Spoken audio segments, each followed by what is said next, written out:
తెలంగాణలో ఒక పోరు ముగిసింది. అసెంబ్లీ దంగలు ఒక కొలిక్కొచ్చింది. ఇక లోక్సభ ఎన్నికల వంతు మహా అయితే 3 నెలలే మిగిలింది. తెలంగాణలో మెజారిటీ ఎంపీ స్థానాలు గెలుచుకోవడమే లక్ష్యంగా వ్యూహం సిద్ధం చేసుకుంటున్నాయి 3 ప్రధాన పార్టీలు కాంగ్రెస్, బీజేపీ, బీఆర్ఎస్. గెలుపు గుర్రాల ఎంపిక, ప్రచార వ్యూహాలు, శ్రేణులకు దిశానిర్దేశం ఇలా మొత్తం బిజీగా మారిపోయాయి 3 హైకమాండ్లు.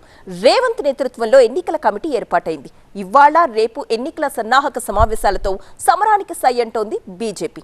నియోజకవర్గాల వారీగా సమీక్షలతో టార్గెట్లు కూడా ఫిక్స్ చేస్తున్నారు కేటీఆర్. తెలంగాణలో మళ్లీ దంగల్ సౌండ్. లోక్సభ ఎన్నికల కోసం కసరత్తు. 3 పార్టీలకు ఇజ్జత్ కా సవాల్. ఉన్నది 17. ఎవరికెన్ని? Sir car 16. 2019 ఎన్నికల్లో ఇది బీఆర్ఎస్ నినాదం. కానీ మొత్తం 17 సీట్లలో టీఆర్ఎస్ ఖాతాలో పడింది కేవలం 9 సీట్లే. ఇప్పుడు అధికారం కూడా కోల్పోయిన నేపథ్యంలో ఇంకాస్త ఎక్కువగా చెమటోడ్చాల్సిన తప్పనిసరి పరిస్థితి. ఈసారి బెటర్ పర్ఫార్మెన్స్ చూపించాలన్నది టార్గెట్. అందుకే రోజుకో పార్లమెంటు నియోజకవర్గం చొప్పున తెలంగాణ భవన్లో వరుస సమీక్షా సమావేశాలు నిర్వహిస్తున్నారు పార్టీ వర్కింగ్ ప్రెసిడెంట్ కేటీఆర్. ఎమ్మెల్యేలు, ఎమ్మెల్సీలు, మాజీ ఎమ్మెల్యేలు, ముఖ్య నేతలతో సమావేశమవుతున్నారు. తాజాగా ఆదివారం జహీరాబాద్ లోక్సభ సెగ్మెంట్ నేతలతో భేటీ అయ్యారు కేటీఆర్. మన బలహీనతలే కాంగ్రెస్ పార్టీ బలాలయ్యాయి, మనల్ని మనమే ఓడించుకున్నాం, ఈసారి మాత్రం ఆ ఛాన్స్ ఇవ్వద్దు అని తమను తాము అలర్ట్ చేసుకున్నారు గులాబీ నేతలు. కొంతమంది చర్య కూడా తీసుకున్నాం. ఎవరైతే బయటపడ్డారో, రుజువైందో అటువంటి వారికి చర్య తీసుకుంటుంది. ఇంత పెద్ద ఎలక్షన్లో 1-2-10 మంది ఉంటారు.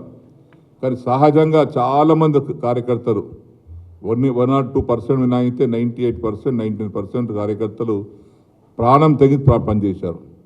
రాత్రి మేము క్యాండిడేట్ గట్టక మంచి పని చేశారు. ఈరోజు పార్లమెంట్ ఎలక్షన్ కూడా బ్రహ్మాండంగా మంచి సంఖ్యతో మెంబర్స్ గెలిపించుకుంటాం. అసెంబ్లీ ఎన్నికల్లో సిట్టింగులకు ఎక్కువ సీట్లు ఇవ్వడం వల్లే పార్టీ ఓడిపోయిందని భావిస్తోంది బీఆర్ఎస్. అందుకే లోక్సభ ఎన్నికల్లో వ్యూహం మార్చి కొన్ని చోట్ల సిట్టింగుల్ని మార్చాలని డిసైడ్ అయింది. అసెంబ్లీ ఎన్నికల్లో గ్రేటర్ హైదరాబాద్లో పార్టీకి అపూర్వ ఆదరణ దక్కింది కనుక ఇక్కడి లోక్సభ స్థానాల్లో టికెట్ల కోసం పోటీ పెరిగింది. చేవెళ్ల నుంచి సిట్టింగ్ ఎంపీ రంజిత్ రెడ్డి పేరు ఇప్పటికే ఖరారైంది. సికింద్రాబాద్ నుంచి తలసాని తనయుడు సాయి కిరణ్ కు అవకాశం కల్పిస్తారా లేదా అన్నది తెలియాల్సిందే. ఇక్కడ దాసోజు శ్రవణ్ ఆసక్తి చూపుతున్నారు. మల్కాజిగిరి నుంచి మల్లారెడ్డి కుటుంబంలో ఒకరికి ఛాన్స్ దక్కినా దక్కచ్చట.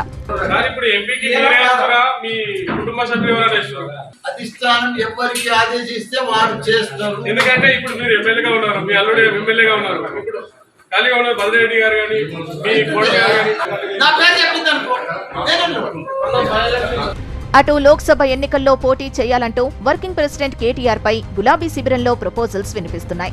బలమైన అభ్యర్థుల్ని బరిలో దింపాలన్న వ్యూహంలో భాగంగా కేటీఆర్ పేరు తెరపైకొచ్చింది. మల్కాజ్గిరి లేదా సికింద్రాబాద్ లోక్సభ నియోజకవర్గాల్లో ఏదో ఒకటి కేటీఆర్ కోసం రిజర్వ్ చేసే ఆలోచన జరుగుతోందట బీఆర్ఎస్ లో. మాజీ సీఎం కేసీఆర్ తో మంగళవారం కేటీఆర్, హరీష్ రావు ప్రత్యేకంగా భేటీ అయ్యారు. కేటీఆర్ పోటీ చేసే అంశం కూడా కేసీఆర్ మనసులో ఉన్నట్టు తెలుస్తోంది. ఈ నెలలోనే సమీక్షలు పూర్తి చేసి సంక్రాంతి తర్వాత అభ్యర్థుల జాబితాలు ఖరారు చేసి ప్రకటన చేసే అవకాశం ఉందట. ఆ వెంటనే ప్రచార వ్యూహాలు సిద్ధమవుతాయి. పార్టీ అధినేత కేసీఆర్ కోలుకొని ఫిబ్రవరి నెలలోనే జిల్లాల పర్యటన మొదలు పెడతారని స్వయంగా ప్రకటించారు మాజీ మంత్రి హరీష్ రావు. అటు బీజేపీ కూడా ఓటమి భారం నుంచి తేరుకొని లోక్సభ దంగల్కి ప్రిపేర్ అవుతోంది. అసెంబ్లీ కంటే లోక్సభ ఎన్నికల్లో బీజేపీకి ఎక్కువ సానుకూలత ఉంటుందన్న అంశం 2019 ఎన్నికలు రుజువు చేశాయి. ఈసారి కూడా అదే ట్రెండ్ రిపీట్ అవుతుందని ఆశిస్తోంది కమలదండు. ఇటీవలి అసెంబ్లీ ఎన్నికల్లో 8 సీట్లు గెలుచుకోవడం, ఓట్ల శాతం కూడా పెరగడంతో లోక్సభ ఎన్నికలపై పెద్ద స్థాయిలో ఆశలు పెట్టుకుంది బీజేపీ. 2019లో గెలుచుకున్న స్థానాల్ని రెట్టింపు చేయాలన్న సంకల్పంతో స్పెషల్ ఫోకస్ పెట్టింది జాతీయ నాయకత్వం. కానీ అసెంబ్లీ ఎన్నికల్లో అభ్యర్థుల ఖరారు ఆలస్యం కావడం పార్టీకి డ్యామేజ్ పెరిగింది కనుక ఇప్పుడు ఆ తప్పిదం చేయకూడదని భావిస్తోంది బీజేపీ. అటు ఉత్తర తెలంగాణలో పార్టీకి మంచి పట్టు రావడంతో ముందస్తుగానే ప్రణాళికలు సిద్ధం చేస్తోంది. ఇప్పటికే అమిత్ షా నాయకత్వంలో పార్లమెంట్ ఎన్నికల ప్రిపరేషన్ మీటింగ్ జరిగింది. మండల, రాష్ట్ర స్థాయి నాయకులతో కూడా మాట్లాడారు అమిత్ షా. మరో విడతగా ఆది, సోమవారాల్లో హైదరాబాద్లో కీలక సమావేశాలు నిర్వహిస్తోంది బీజేపీ. కిషన్ రెడ్డి, కె లక్ష్మణ్, తరుణ్ జుగ్, సునీల్ బన్సల్ పాల్గొంటున్నారు. సిట్టింగ్ స్థానాలు మినహా మిగతా 14 చోట్ల ఎవరిని పోటీకి పెట్టాలన్నది ఇక్కడే ఫిక్స్ అవుతోందట. అన్ని నియోజకవర్గాల్లో బలంగా ఉన్నాం మేము. కాశ్మీర్ నుంచి కన్యాకుమారి దాకా ప్రతి బూత్ మాదే, ప్రతి పార్లమెంట్ మాదే.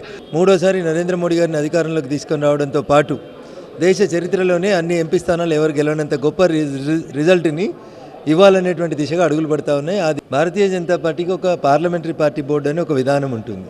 పార్లమెంటరీ పార్టీ బోర్డుకి రాష్ట్ర కమిటీ నుంచి వచ్చినటువంటి పేర్లని, సేకరించిన పేర్లని స్క్రూటినీ చేసి పంపిస్తే Bharatiya Janata Party parliamentary party board తీసుకునే నిర్ణయం తుది నిర్ణయం అవుతా ఉంది.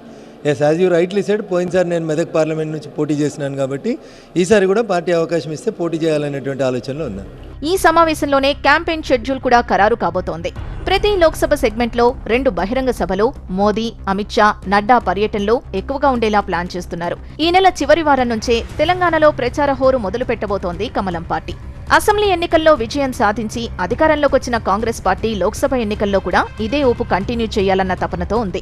దానికి తగ్గట్టు సమాయత్త చర్యలు వేగవంతమయ్యాయి. ఈసారి 12 నుంచి 14 ఎంపీ స్థానాలు గెలవడమే టార్గెట్. మంత్రులందరినీ లోక్సభ నియోజకవర్గాలకు ఇన్ఛార్జీలుగా నియమించి అప్రమత్తం చేసింది అధిష్టానం.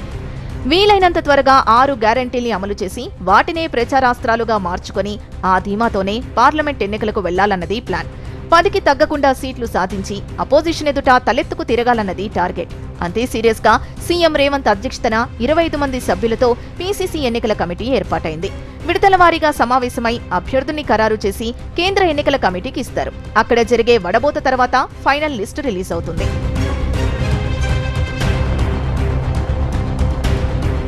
ఎలాంటి ప్రయోగాలు చేయకుండా పార్టీ విధేయులకే లోక్సభ టికెట్లు ఇవ్వాలని డిసైడ్ అయింది టీ కాంగ్రెస్. అసెంబ్లీ ఎన్నికల్లో Khammam, Mahabubabad, Nalgonda, Bhuvanagiri, Mahabubnagar, Nagarkurnool parliament సెగ్మెంట్లలో వార్ వన్ సైడ్ అన్నట్టుగా కాంగ్రెస్ అసెంబ్లీ సీట్లను గెలుచుకుంది. లోక్సభ ఎన్నికల్లో ఉత్తర తెలంగాణ, గ్రేటర్ హైదరాబాద్ పరిధిలో కూడా అంతే ఆధిపత్యం చూపించాలన్నది లక్ష్యం. ఇలా 3 పార్టీలు 3 నెలల కార్యాచరణతో లోక్సభ ఎన్నికలకు సమాయత్తమవుతున్నాయి. ఉన్నదే 17. కానీ 3 పార్టీలు తలో 10 సీట్లు గెలుచుకోవడానికి స్క్రీన్ ప్లే రాసుకుంటున్నాయి. ఎవరికి వాళ్లు ప్రతిష్టాత్మకంగా తీసుకోవడంతో అసెంబ్లీ దంగల్ కంటే లోక్సభ దంగల్ యమ సీరియస్ గా మారబోతోంది.